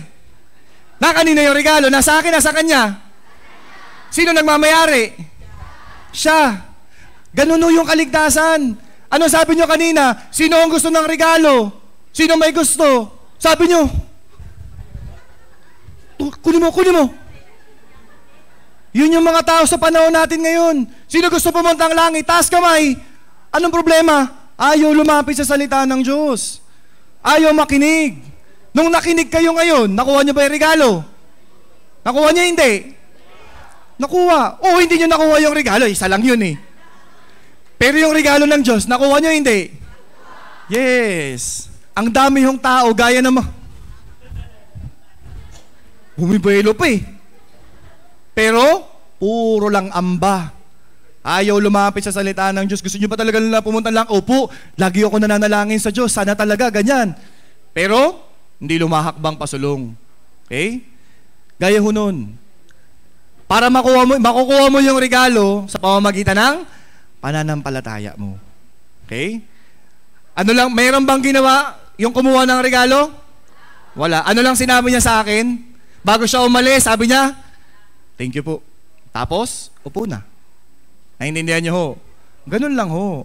Kaya sabi dito, Juan 6:40, ito ang kalooban ng aking Ama, na ang bawat nakakakita sa anak at sa kanya'y sumampalataya, ay magkaroon ng buhay na walang hanggan. At muli ko siyang bubuhayin sa huling araw. Kung sumasampalataya ho kayo, yes, may buhay na walang hanggan na ho kayo. Simple lang. Sa sobrang simple ng kaligtasan, maraming tao di naniniwala. Kalokohan yan. Nakinig ka lang, umupo ka lang, tapos ligtas ka na. Ay, kalokohan yan. Di sila naniniwala, sayang. Okay? So, simple lang ang kaligtasan. Kasi kung gagawing komplikado ng Diyos yung kaligtasan, paano yung mga putol yung kamay? Oh. Anong magagawa nila? Paano yung mga putol yung paa? Anong magagawa nila? Komplikado yung kaligtasan. Kaya ang kaligtasan, simple lang. Magsisi ka, sumampalataya ka, yun yun. Yun yung kaligtasan. Makilala mo yung Diyos na tunay at si Jesucristo. Kaya nga ho, ang kaligtasan ay experience. Okay? Nabakunahan ho kayo. Oh, ito maganda to. Nabakunahan na kayo, hindi? Nabakunahan. Saan ho kayo nabakunahan? Sa SM? Oh, mahaba pila. Nilagnat kayo? Oh, di ba? Kasi na-experience mo, pwede mong ikwento, alam mo, nung binakunahan, napakasakit. Nilagnat ako 2 gabi. Pwede mong ikwento. Yung kaligtasan, ganun din. Minsan, magkakaroon ng pagkakataon, paano ho kayo naligtas? Pwede nyo ikwento? Yes, pwede mo ikwento. Ngayon, ang lakas ng ulan, pero sinundo kami. Tapos naupo ako, nakilala ko, makasalanan pala ako. Pero nung Biyernes nun, bayad na pala yung kasalanan ko. Yes, pwede mong ikwento. So, ligtas na ba kayo? Hindi pa. Talaga? Kailan kayo naligtas? Oh, yung iba dyan, mula nung pinanganak po ako. Tingnan natin, may araw ho ng kaligtasan. Kolosas 1:5-6. Dahil sa pag-asa na nakalaan para sa inyo, sa langit, na inyong narinig nung una ang salita ng katotohanan, ang ebanghelyo na dumating sa inyo. Gayon din naman, kung paano ito ay namumunga at lumalago sa buong sanlibutan, gayon din naman sa inyo. Mula pa ng araw na inyong marinig at maunawaan ang biyaya ng Diyos sa katotohanan.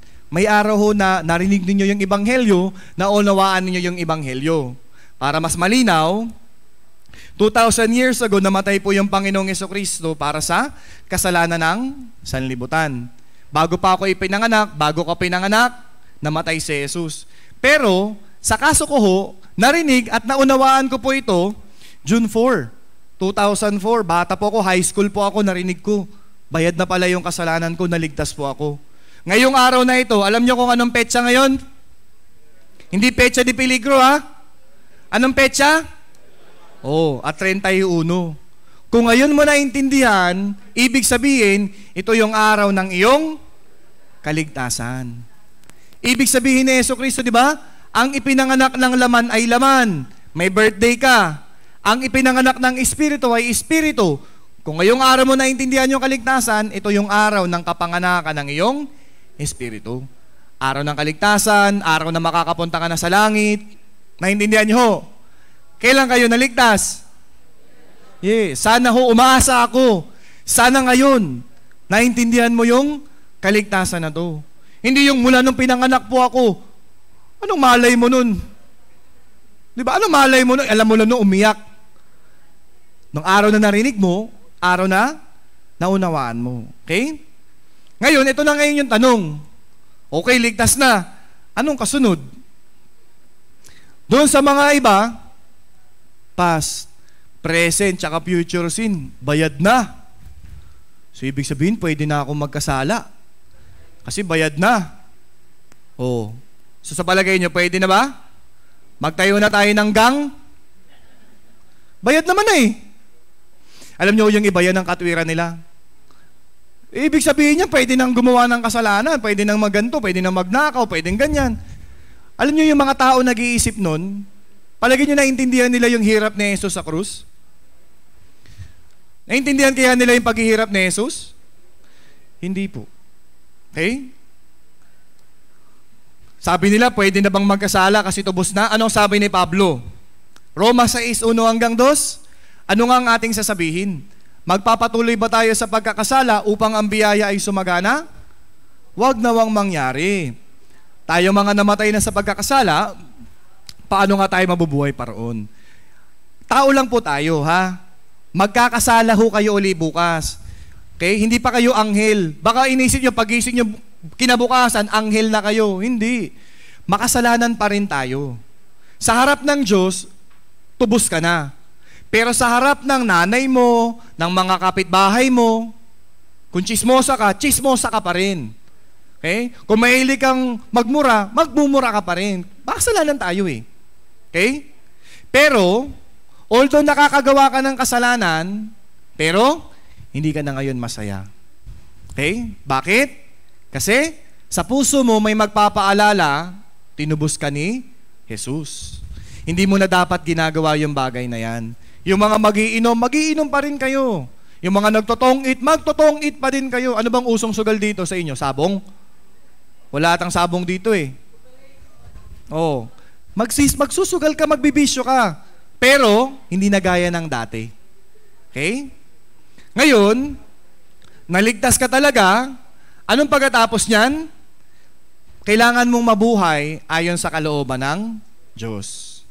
Okay?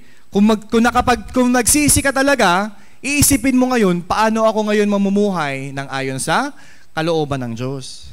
Namatay si Jesus para sa akin, paano ko ngayon ipapamuhay yung buhay na ito? Okay? Kaya, sabi ni brother sa akin kanina, nung nakuha niya yung regalo, sabi niya, salamat. Paano ko kung si Jesucristo nandito siya? Pasasalamatan niyo si Jesus kasi tinubos niya kayo sa kasalanan? Opo. Ang problema si Jesus ay nasa langit. Pero may paraan para mapasalamatan natin si Jesus. Anong paraan para mapasalamatan natin siya? Ebanghelyo ni Juan 15:3-4, kayo'y malilinis na sa pamamagitan ng salita na aking sinabi sa inyo. Malinis na ho ba kayo? Wala na ba talaga kayong kasalanan? Bayad na ba talaga? Opo, hindi. Kayo'y manatili sa akin at ako'y sa inyo. Gaya ng sanga na hindi magbubunga buhat sa kanyang sarili, malibang nakakabit sa puno, gayon din naman kayo. Malibang kayo'y manatili sa akin. Kailangan ho ninyong manatili sa loob ng church. Kailangan ho ninyong manatili sa Diyos. Kaya ho ibinigay itong church. Okay? Ipapakita ko sa inyo para may idea kayo, ano ba itong Subic Church? Marami ho yung mga naligtas pero hindi ho sila umalis. Nananatili ho sila sa loob ng church. Bakit? Marami pang bagay yung kailangan nilang matutunan dito ho sa Biblia. Okay? Dito maaaring makita ninyo yung mga nag-imbita sa inyo. Yan ho sila. Nagpapatuloy sila. Mga nanay, mga tatay, kahit masikip yung bahay, sige laban. Kasi kailangan nilang pag-aralan yung Biblia. Okay? Tuloy-tuloy ho yan. Mga kabataan, yung kahit mga senior citizen, umaatindo sila. Bakit? Kasi kailangan ho nilang malaman ng higit pa yun tungkol sa Biblia. Linggo, nandito. Dati, nung hindi ka paligtas, yung linggo, alauna ka na nagigising, pero pagkatapos ng kaligtasan, yes, magkakaroon na ngayon ng Diyos sa buhay mo. Magkakaroon na ngayon ng linggo, sermon sa schedule mo. Naintindihan nyo ho? Kasi, bakit sila nananatili? Marami rin silang gustong tulungang maligtas. Okay? Unang 1, versikulo 2, siya ang kabayaran para sa ating mga kasalanan at hindi lamang para sa atin, kundi para din sa kasalanan ng buong sanlibutan.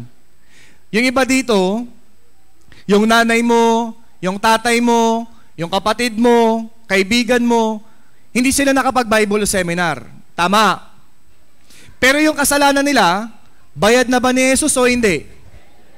Bayad na. Ang tanong, alam ba nila hindi? Kung hindi nila alam, sasampalataya sila hindi? Pag namatay sila, saan sila pupunta? Impyerno. Binanggit ko kanina, may isang kasalanan na hindi nababayaran. Ano yun? Juan 16:9, basahin natin.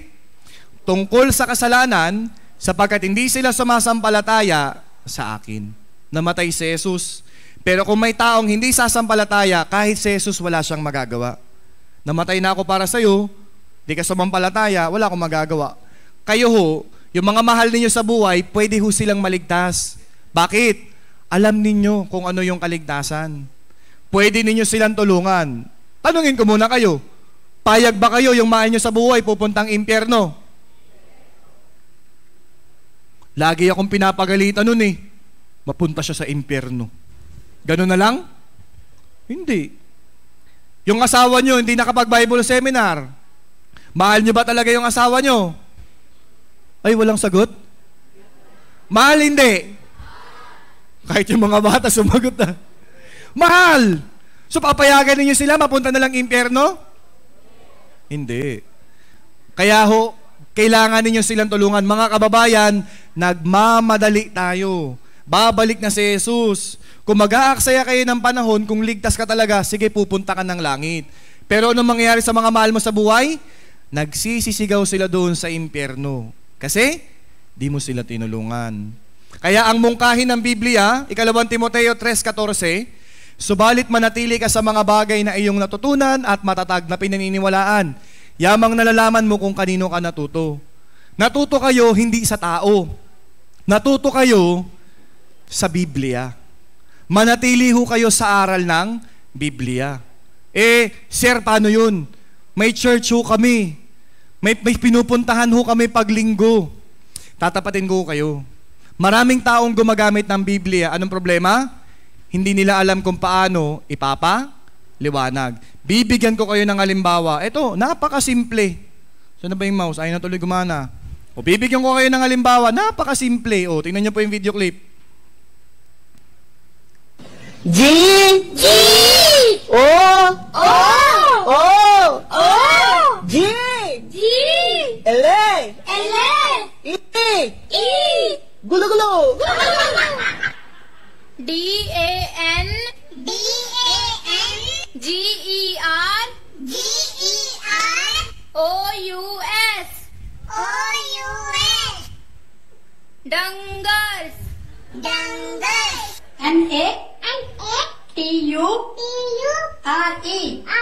NATURE Nature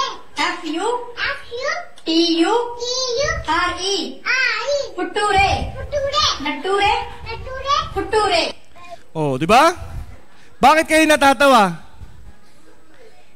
Alam nyo yung alpabeto, alam niyo kung paano basahin, pero paano niya itinuro? Tama, mali? Maraming tao gumagamit ng Biblia. Pero paano nila tinuturo? Hindi nila alam kung ano yung katotohanan.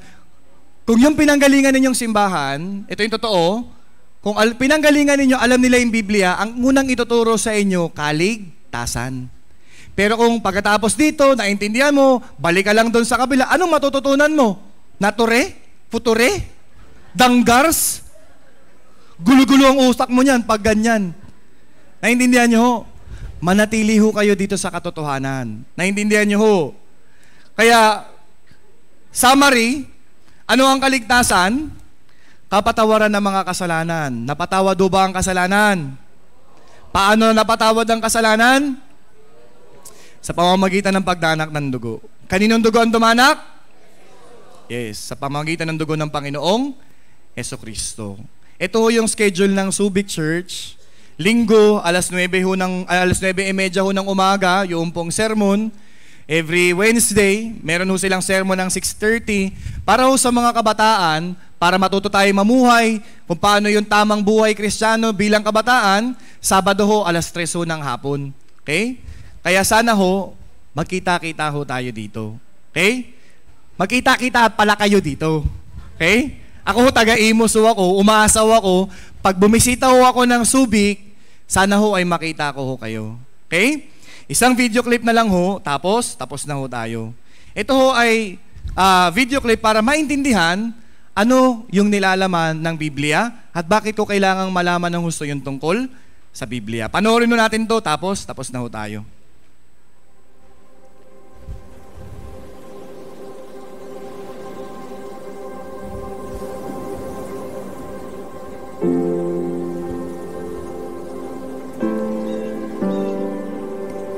The Bible is not a series of disconnected stories.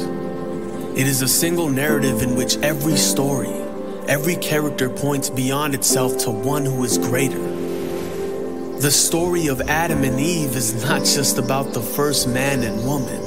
There is a true and better Adam who passed the test in the garden and whose obedience is ascribed to us. There is a true and better Abel who, though innocently slain, has blood that cries out not for our condemnation, but for our acquittal. There is a true and better Abraham who answered the call of God to leave all the comfortable and familiar and go out into the void to create a new people of God. There is a true and better Isaac, the son of laughter, of grace, who was not just offered up by his father on the mount, but was truly sacrificed for us all. There is a true and better Jacob, who wrestled and took the blow of justice we deserve, so we, like Jacob, only receive the wounds of grace that wake us up and discipline us. There is a true and better Joseph, who at the right hand of the king forgives those who betrayed and sold him and uses his new power to save them. There is a true and better Moses who stands in the gap between the people and the Lord and who mediates a new covenant. There is a true and better rock of Moses who, struck with the rod of God's justice, now gives us water in the desert. There is a true and better Job, the truly innocent sufferer, who then intercedes for and saves his foolish friends. There is a true and better David, whose victory becomes his people's victory, though they never lifted a stone to accomplish it themselves.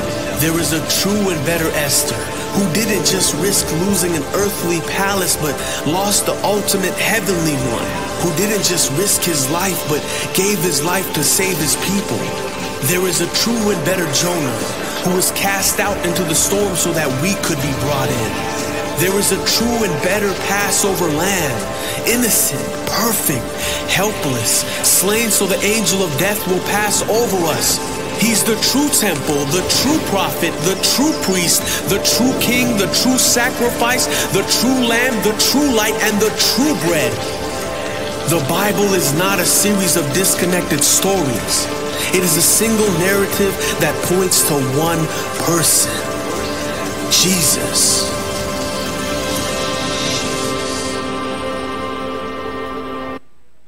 Kaya marami hong kwento patungkol sa Biblia na magtuturo sa isang tao. Siya si Jesus. At habang mas nakikilala mo kung sino si Jesus, mas matapang mo pong ipapamuhay ang buhay mo dito sa lupa. Okay? Kaya ho sana, magkita-kita ho tayo pagkatapos nitong Bible Seminar. Sana ho sa linggo, makabalik ho kayo. So, tapos na ho ba? Wakas na ba tayo? So sana ho, sa Sunday, magkita-kita ho tayo. Okay ho ba? Okay ho ba? So, palagay ko yung Diyos ho ay karapat-dapat para ho sa papuri at pasasalamat. Kaya palakpakan ho natin yung Diyos. So, mahigit 10 oras po ako dito. Pwede ba akong humingi ng pabor? Isang pabor lang, pwede ho ba? Kasi pagod na ho ako, 10 oras na ho tayo.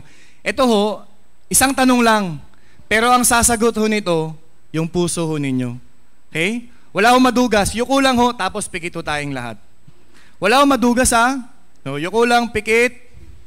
Ang tanong na to, sasagutin ng puso ninyo. Okay? Sana ho walang madaya. Okay? Kung naniniwala ho kayo, lahat ng kasalanan ninyo ay tubos na, past, present, future sins sa pamamagitan ng dugo ni Jesus, pakitaas ho yung 2 kamay. Wala akong didilat ha. 2 kamay o pakitaas, bayad na lahat ng kasalanan ko, tubos na ako ni Yesu Kristo. Okay. Sige ho, pwede na ho ibaba, pwede na dumilat, baka medyo nakakaperwisyo sa katabi. So, sige ho, maraming salamat ho sa pakikinig ninyo mga kababayan. Tapos na ho tayo. Ngayon, manalangin na po tayong lahat. Dakilang Diyos, Ama naming mahabagin na nasa langit, maraming salamat ho sa kaligtasang pinagkaloob ninyo sa amin. Lahat ho kami ay mga makasalanang nakatadhana sa walang hanggang impyerno, pero nahabag kayo sa amin. Inibig ninyo kami, at dahil sa pag-ibig po na ito, dumanak yung dugo ng Panginoong Jesucristo para tubusin kami sa lahat ng aming mga pagsuway. Hindi ho kami karapat-dapat dito, Panginoon, pero yung biyaya po ninyo ay binigay sa amin, kaya ho naunawaan ho namin yung kahalagahan ng pagtubos sa pamamagitan ho ng dugo ng Panginoon. Alam ko po na meron ho talaga nakaunawa ng buhay na walang hanggan sa mga nakinig. Sana ho ay magpatuloy ho sila sa church. Alam ko ho na meron din silang kagustuhan na ibahagi yung salita ninyo sa mga mahal nila sa buhay na papuntang impyerno. Kung meron man ho na hindi pa talaga nakaunawa, sana ho ay mahabag ho kayo sa kanila. Bigyan pa po ninyo sila ng pagkakataon muli na makapakinig at magsuri ng kanilang pananampalataya at sana maunawaan ho nila yung biyaya ng kaligtasang buhay na walang hanggan na naisibigay ng Panginoon. Ito pong lahat ay aming dalangin sa ngalan ng Panginoong Jesucristo. Amen. Okay po, maraming salamat po.